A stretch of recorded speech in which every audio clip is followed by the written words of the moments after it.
نحمده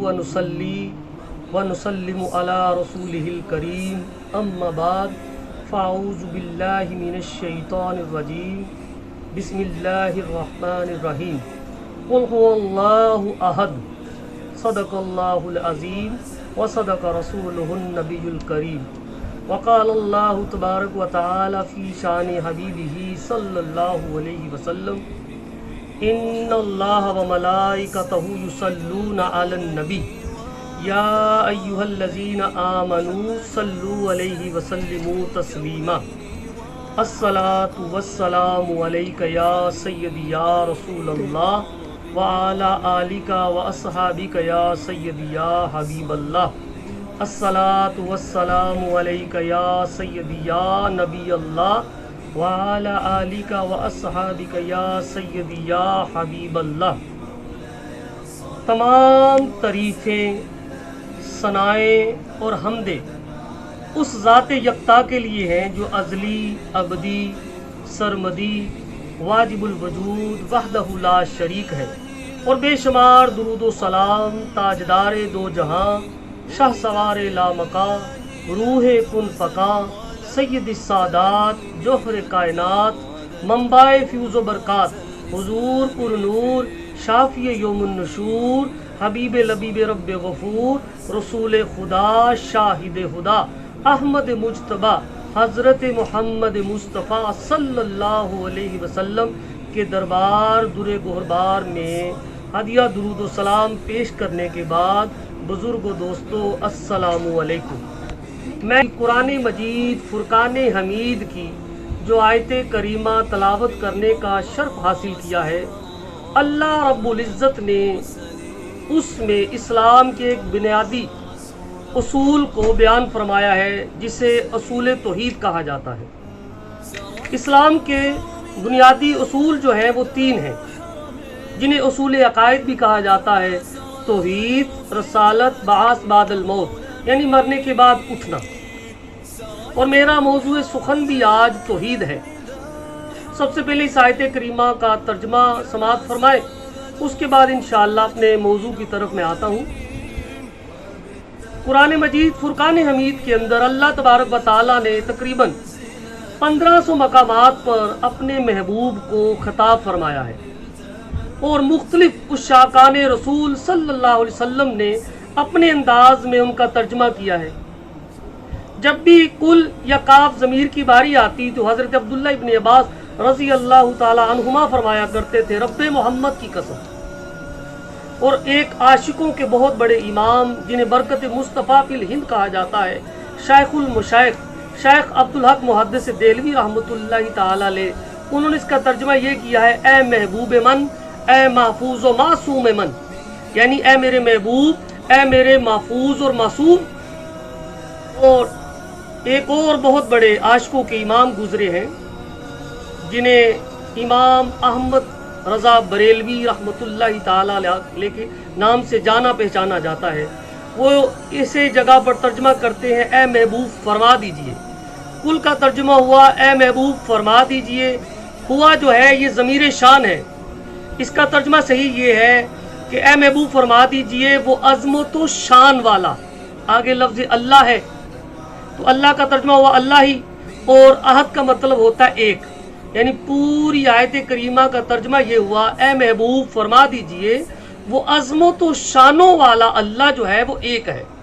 توحید کا مطلب یہی ہے کہ اللہ کو ایک ماننا، نہ کہ جاننا، کیونکہ قرآن مجید فرقان حمید خود ناطق ہے کہ جب بھی کسی کافر سے، کسی سے بھی سوال کیا گیا کہ زمین و ارض و سما کو بنانے والا، اس کائنات کو چلانے والا کون ہے، تو سب نے یک زباں ہو کر یہی کہا: اللہ، یعنی وہ اللہ کو جانتے تو ضرور تھے لیکن مانتے نہیں تھے۔ تو توحید کا معنی کیا ہے؟ اللہ کو ایک ماننا، اللہ کو ایک ماننا۔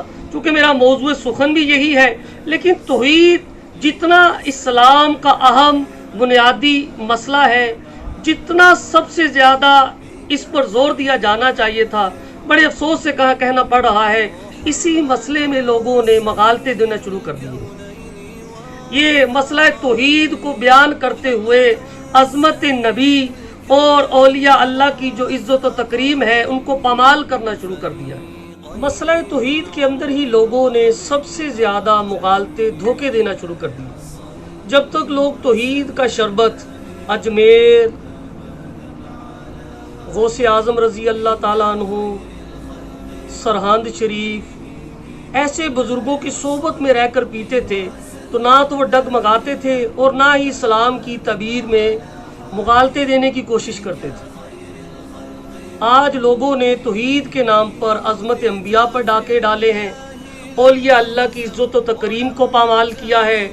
صلحاء کے لیے کوئی ادب والا ورڈز نہیں رہ گیا، ان کے کوئی لفظ نہیں رہ گیا جس کے اندر ان سے محبت، ان کا ادب جھلکتا ہو۔ حالانکہ اللہ تبارک و تعالیٰ نے ابتدائی افرینت سے ہی لوگوں کو ہر چیز کلیئر کر کے بتا دی۔ مسئلہ توحید اتنا اہم تھا، قرآن مجید فرقان حمید اور امام الانبیاء صلی اللہ علیہ وسلم نے اتنا ہی اس کو کلیئر کر کے بتا دیا۔ چونکہ لوگوں کو زیادہ علم نہیں ہوتا، اس وجہ سے انہیں حقائق کا پتہ نہیں چل پاتا۔ دیکھیے، جب اللہ تبارک و تعالیٰ نے آدم علیہ السلام کے جسد اقدس کو بنا دیا تو اس کے بعد فرشتوں کو سجدہ کرنے کا حکم دیا، اور اس سارے واقعہ کے اندر لوگوں کو ایک بات بھی سمجھا دی کہ توحید رحمانی اور توحید شیطانی کیا چیز ہے، اور جو مغالطے ہمارے دور میں دیے جا رہے ہیں ان کی کلی کھول کر رکھ دی۔ فرمایا آدم علیہ السلام کا جب جسد اقدس بنا دیا گیا تو سب فرشتوں کو بولا کہ تم آدم علیہ السلام کی تعظیم کے لیے ان کو سجدہ کرو۔ جو رحمانی توحید والے تھے وہ فوراً سجدے میں گر گئے اور انہیں فرشتوں کا لقب دے دیا گیا، اور جو شیطانی توحید والا تھا وہ سجدے میں نہیں گرا بلکہ اس نے بے ادبی کی، عظمت نبی پر ڈاکہ ڈالا، دھوکہ دینے کی کوشش کی، اور وہ بھی توحید کی آڑ میں۔ تو اللہ تبارک و تعالیٰ نے اس کی توحید کو شیطانی توحید قرار دیا۔ آج بھی وہ لوگ جو توحید کی آڑ میں انبیاء کی عظمت و شان سے کھیلتے ہیں، اولیاء کے احترام کا لحاظ نہیں رکھتے، صلح کے لیے کوئی ادب کا لفظ استعمال نہیں کرتے، تو بڑے آرام سے ہمیں پتہ چل سکتا ہے کہ وہ شیطانی توحید والے ہیں، رحمانی توحید والے نہیں۔ رحمانی توحید والے جو ہے وہ انبیاء کی تعظیم کرتے ہیں، اولیاء اللہ کا احترام کرتے ہیں، صلح کا ادب کرتے ہیں، یعنی وہ سراپا ادب بنے رہتے ہیں۔ اللہ تبارک و تعالیٰ نے یہ مسئلہ بہت کلیئر کر کے لوگوں کو سمجھا دیا۔ اسی طرح آج لوگ زیادہ توحید پر زور دے رہے ہیں۔ چونکہ میرا موضوع سخن توحید ہے تو میں نے ایک مغالطے کو آپ لوگوں کو سمجھانا ہے۔ وہ مغالطہ یہ ہے کہ لوگ توحید پر اتنا زور دیتے ہیں کہ لوگوں کو یہ باور ہونے لگتا ہے، لوگوں کو یہ سمجھ آنے لگتی ہے کہ توحید ہی ذریعہ نجات ہے۔ بے شک توحید اسلام کا سب سے اہم مسئلہ ہے، یہ یاد رکھیں، یہ اصول عقائد میں سے سب سے پہلا مسئلہ ہے، اسلام کا بنیادی مسئلہ ہے، لیکن اس کے باوجود بھی توحید صرف ذریعہ نجات نہیں ہے۔ توحید کی بنیاد پر کوئی بندہ اللہ تبارک و تعالیٰ کو راضی نہیں کر سکتا، جنت کا حقدار نہیں ہو سکتا، اسے پورا اسلام سمجھ نہیں آ سکتا۔ اس بات پر مجھے کچھ دلائل عرض کرنے ہیں آپ لوگوں کے سامنے۔ بزرگوں دوستو، وہ میں آپ کی خدمت میں پیش کرتا ہوں۔ سب سے پہلی دلیل یہ ہے، دیکھیے شیطان جو تھا وہ حشر نشر، جنت دوزخ، تقدیر، ہر چیز کو مانتا تھا اور خود کو توحید کا علمدار بھی کہتا تھا، لیکن اس کے باوجود بھی اللہ تبارک و تعالیٰ نے قرآن مجید فرقان حمید کے اندر ارشاد فرمایا وَقَانَ مِنَ الْكَافِرِينَ، وہ کافروں سے تھا۔ اگر صرف جنت دوزخ، حشر نشر اور تقدیر کی تقدیر الہی کو ماننے کا نام اور توحید کو جاننے کا نام نجات کا ذریعہ ہوتا تو پھر شیطان کو کبھی بھی اللہ رب العزت یہ نہ کہتا وَقَانَ مِنَ الْكَافِرِينَ۔ معلوم ہوا شیطان توحید کو ماننے کے باوجود کافر بنا کیونکہ وہ عظمت نبی کا قائل نہیں تھا، وہ عظمت نبی کا قائل نہیں تھا جس کی بنیاد پر توحید سمجھ آتی ہے۔ تو ہمیں پہلی دلیل میں یہ سمجھ آیا کہ اس وقت توحید جو ہے وہ ذریعہ نجات نہیں۔ اگر توحید ہی ذریعہ نجات ہوتی تو شیطان کبھی بھی جہنم میں نہ جاتا اور اسے کبھی بھی کفر کا لقب نہ لگا دیا جاتا اس کے ساتھ۔ اور دوسری دلیل یہ ہے، دیکھیے پہلا کلمہ جسے کلمہ طیبہ بھی کہا جاتا ہے اور کلمہ توحید بھی کہا جاتا ہے، کلمہ توحید بھی کہا ہے، اس کے دو جز ہیں، لا الہ الا اللہ محمد الرسول اللہ۔ توحید تو ایک کو بولتے ہیں، ہونا تو صرف چاہیے تھا کہ توحید، اگر توحید ہی ذریعہ نجات ہوتی تو کلمے کا صرف ایک حصہ ہوتا، ایک جز ہوتی۔ کلمے کی دو جزوں نے بتا دیا کہ فقط توحید جو ہے وہ ذریعہ نجات نہیں ہے، بلکہ جب تک محمد رسول اللہ اس کے ساتھ جڑتا نہیں توحید کارآمد ہوتی نہیں، توحید قبولیت کا درجہ پاتی نہیں ہے۔